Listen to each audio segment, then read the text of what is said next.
You know, everyone's always asking me, why do I have to sound so negative about this proposed plan to pave in Bolin Forest? There's a lot of reasons, but I wanted to show you one in particular. Our journey starts off here, just north of Homestead Road, where I'm standing in Bolin Creek in April of 2023. Right here, I can tell a lot of mud and high velocity water had pushed through this channel that I see here, and it dumps it right into Bolin Creek. I'd never been here before, and I thought, well, let's just follow it to the source and see where all this is coming from.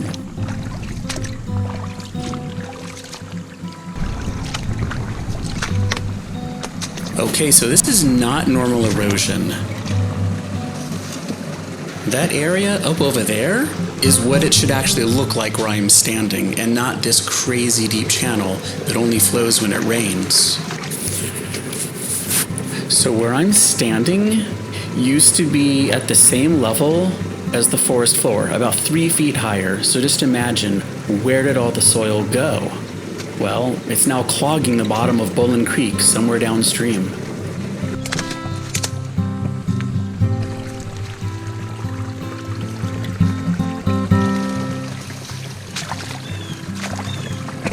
I began seeing signs of stormwater and soil retention measures.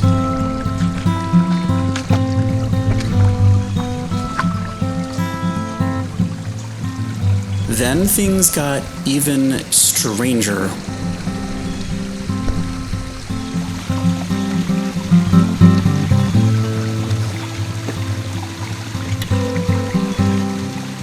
Unfortunately, what you are seeing here is the best we have to offer in terms of stormwater management.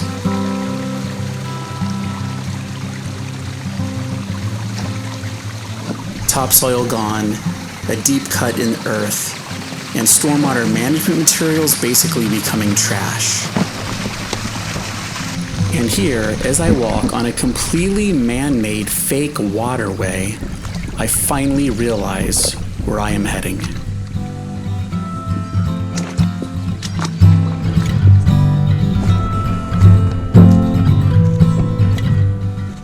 This is a stormwater retention pond. This pond is meant to collect the rainfall that hits all the roofs and pavement in a section of this neighborhood, and then to send the water on its way without any environmental consequences. I walked up a few more flood cuts that day in other neighborhoods, and it was always the same story. Another storm retention pond, more damage, topsoil removal, and deep cuts in the forest, all draining into Bolin Creek.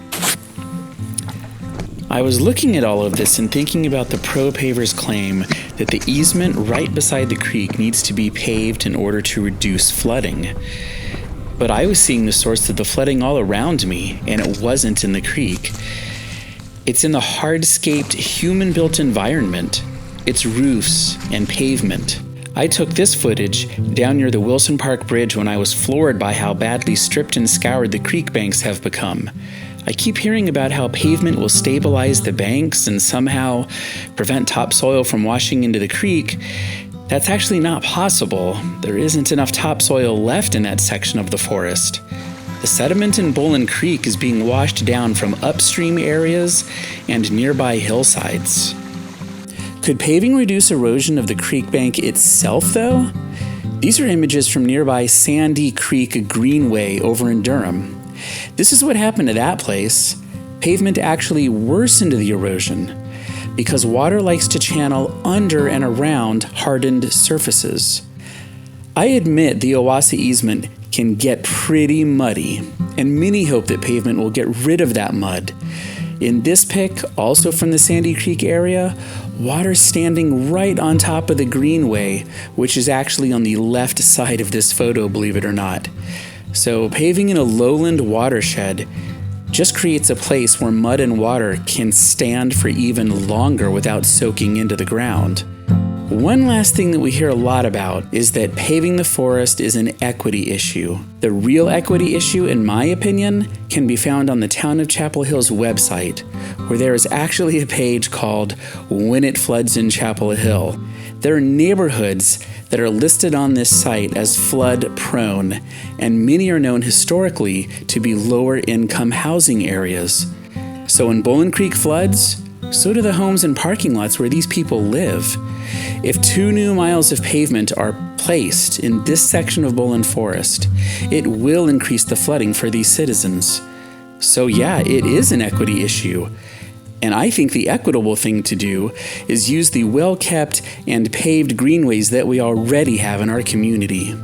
This is a photo of the actual headwaters of Bolin Creek, taken in 2022.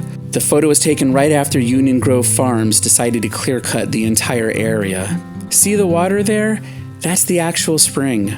I look at this photo, though, and I just think, what part of this creek has been preserved at all? Are we willing to finally speak for the trees? Is there any part of this creek that we are willing to preserve? And if not, what does it say about us?